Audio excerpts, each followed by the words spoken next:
Apakah benar sekarang dana pensiun yang biasanya dibayarkan setiap bulan akan diubah menjadi pencairan sekaligus hingga 1 miliar rupiah? Dan apakah benar bahwa aturan baru soal pesangon PNS, DAES yang sudah lama pensiun, akhirnya disahkan secara resmi oleh pemerintah? Ini bukan lagi sekedar ISU atau spekulasi di grup WhatsApp. Hari ini kita akan bongkar informasi paling aktual dan resmi yang sudah ditandatangani dan diumumkan langsung oleh pemerintah pusat, lengkap dengan dasar hukumnya. Banyak pensiunan di Indonesia, terutama yang sudah puluhan tahun mengabdi sebagai ASN, guru negeri, tenaga kesehatan, hingga pegawai teknis daerah merasa heran dan bingung. Kenapa uang pensiun mereka terasa begitu lambat cair, atau bahkan belum juga mengalami kenaikan, padahal harga kebutuhan pokok terus meroket? Ini adalah perubahan besar yang sedang disiapkan, dan sebagian di antaranya sudah ditetapkan melalui peraturan pemerintah, PP terbaru yang mengatur tentang skema baru pesangon, dan dana pensiun yang bisa dicairkan sekaligus, pemerintah melalui kerja sama antara Taspen, Kementerian Keuangan, dan Presiden Prabowo telah menandatangani regulasi yang bisa mengubah cara para pensiunan menerima haknya, bukan lagi sekedar Huanda atau 5% per bulan, tapi dalam kondisi tertentu, terutama bagi pensiunan lama, ada kebijakan yang memungkinkan pencairan dana hingga 1 miliar rupiah langsung masuk ke rekening. Tapi bagaimana syaratnya? Apakah semua bisa dapat? Apa saja kategori yang termasuk? Dan apakah ini benar-benar sudah berjalan? Atau masih dalam tahap rencana? Bagi Anda yang selama ini hanya mendengar kabar simpang, siur dan belum mendapatkan kepastian dari lembaga resmi, video ini akan menjadi jawaban paling utuh dan lengkap. Kami telah merangkum semua pernyataan resmi, isi regulasi terbaru, hingga proses pencairan yang akan segera berjalan dalam waktu dekat. Jangan sampai salah langkah, karena kebijakan ini akan berdampak langsung pada masa depan, keuangan Anda dan keluarga. Nah, setelah kita tahu bahwa ada perubahan besar yang sedang berjalan, sekarang waktunya kita kupas tuntas satu persatu. Secara mendalam dan tidak setengah-setengah, kita mulai dari sumber utamanya dulu ya. Karena banyak sekali informasi yang beredar di luar sana, yang ternyata hanya potongan-potongan saja, tidak utuh, bahkan ada yang dipelintir sedemikian rupa, sehingga menyesatkan. Yang terbaru, peraturan pemerintah atau PP yang mengatur skema baru, pesangon ini sudah resmi diteken, dan kalau kita baca langsung isi dokumennya, di sana tertulis jelas bahwa pemerintah sekarang sedang mendorong sistem pencairan, dana pensiun tidak lagi hanya berbentuk bulanan, tapi bisa sekaligus. Namun tentu saja, ini bukan berarti semua orang langsung dapat 1 miliar rupiah ke rekening ya. Ada mekanisme, ada ketentuan, dan ada fase implementasinya. Yang paling menarik dari aturan baru ini adalah semangat pemerataan dan keadilan bagi pensiunan lama. Kita tahu betul bahwa banyak di antara Anda yang sudah pensiun 15, bahkan 25 tahun lalu hanya menerima uang pensiun di bawah 2.000 per bulan, padahal pengabdian sudah dilakukan seumur hidup, dari zaman Orde Baru sampai reformasi. Nah, ketimpangan inilah yang sekarang sedang dicoba diperbaiki oleh pemerintah baru di bawah Presiden Prabowo dan Menteri Keuangan. Mereka melihat bahwa tidak adil rasanya jika pensiunan yang baru pensiun hari ini bisa langsung mendapat tunjangan pensiun Rp1.000 per bulan, sementara yang pensiun 2 dekade lalu masih menerima Rp1.500.000. Maka skema baru ini dibuat untuk menjawab itu semua. Di dalam aturan yang disahkan, disebutkan bahwa Taspen dan BKN akan bekerja sama dengan Kementerian Keuangan untuk menyusun daftar pensiunan yang memenuhi kriteria pencairan sekaligus. Beberapa kategori utama yang diprioritaskan adalah pensiunan yang sudah tidak memiliki tanggungan, pembayaran rutin yang termasuk kategori rentan secara ekonomi, serta mereka yang masa baktinya panjang dan belum pernah menerima tunjangan tambahan selain dana bulanan. Jadi kalau Anda termasuk dalam golongan ini, peluang untuk menerima pencairan sekaligus bisa saja sangat terbuka, apalagi bagi pensiunan yang sebelumnya hanya menerima pesangon kecil, sekarang diatur ulang nilainya agar bisa disesuaikan dengan nilai tukar dan inflasi. Ya, hari ini inilah kenapa angka 1 miliar rupiah muncul. Bukan karena semua orang akan langsung terima segitu, tapi karena itu adalah bentuk maksimal dari total dana yang dihitung ulang berdasarkan masa kerja, pangkat terakhir, dan hak yang belum terpenuhi. Sekarang mungkin muncul pertanyaan, kapan cairnya? Nah, ini penting untuk diperhatikan. Pemerintah tidak serta-merta langsung mentransfer uang itu dalam semalam. Proses validasi sedang dilakukan dalam 3 tahap besar.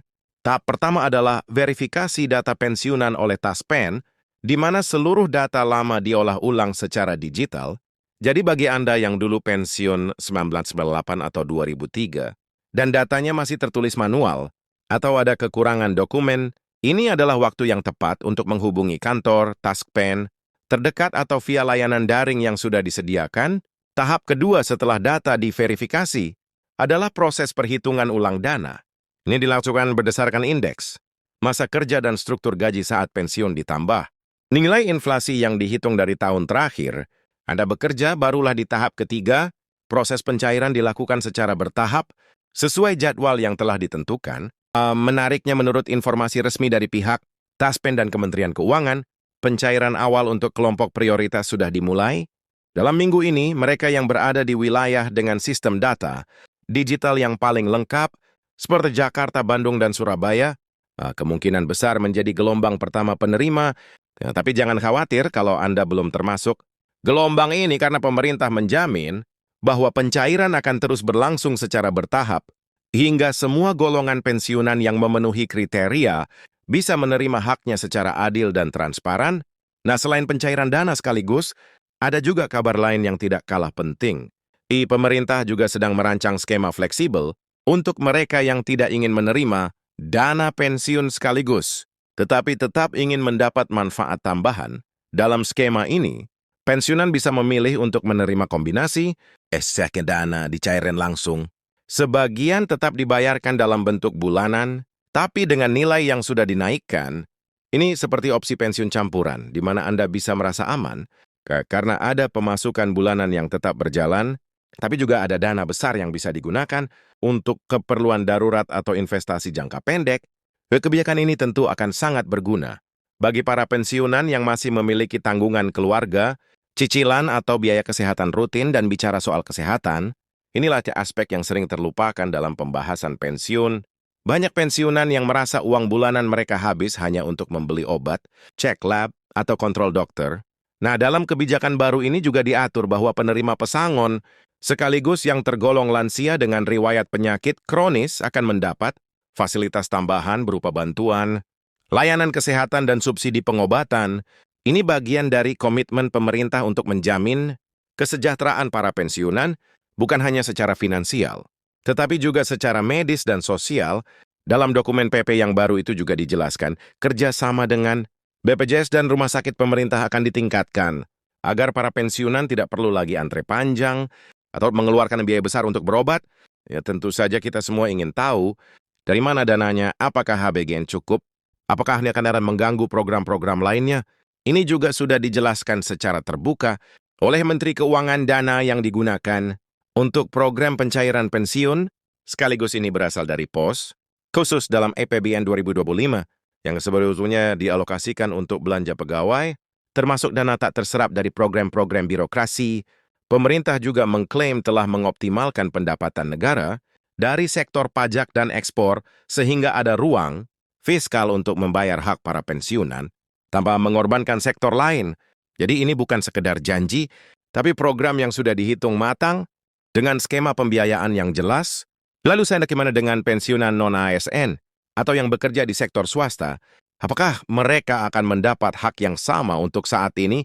Fokus utama memang pada pensiunan ASN dan PNS, terutama yang masuk dalam skema Taspen. Tapi jangan khawatir, karena sistem pemerintah juga sedang merancang PP, turunan untuk pekerja swasta dan pegawai, kontrak negara yang pensiun, tanpa jaminan pensiun yang memadai.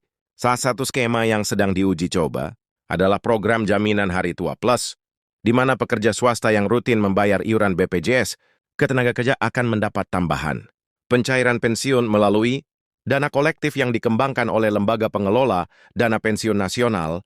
Artinya ke depan tidak hanya PNS aja yang akan mendapat dana besar saat pensiun, tetapi juga ada pekerja sektor lainnya, asalkan iurannya tertib dan terdaftar secara resmi. Tentu saja ada saja pihak yang mempertanyakan, kenapa program ini baru diluncurkan sekarang? Kenapa tidak dari dulu? Jawabannya sederhana. Pemerintah yang sekarang memiliki keberanian politik dan dukungan, anggaran yang lebih besar dibanding periode sebelumnya. Selain itu data, pensiunan yang dulunya tersebar dan tidak terpusat, sekarang sudah terkonsolidasi. Melalui sistem dari nasional dengan teknologi ini, pemerintah bisa melacak siapa yang sudah pensiun, berapa masa kerjanya, dan berapa hak yang belum terpenuhi. Ya, maka dari itu, ini adalah momentum yang sangat pas untuk memperbaiki sistem yang selama ini dianggap tidak adil dan kurang. Manusiawi banyak juga yang bertanya, apakah program ini hanya untuk pensiunan negeri, ataupun juga berlaku untuk pensiunan TNI dan Polri? Jawabannya, ya berlaku juga untuk mereka. Bahkan dalam dokumen resmi, disebutkan bahwa pensiunan dari institusi, militer dan kepolisian akan masuk dalam gelombang, khusus karena kompleksitas data mereka yang berbeda,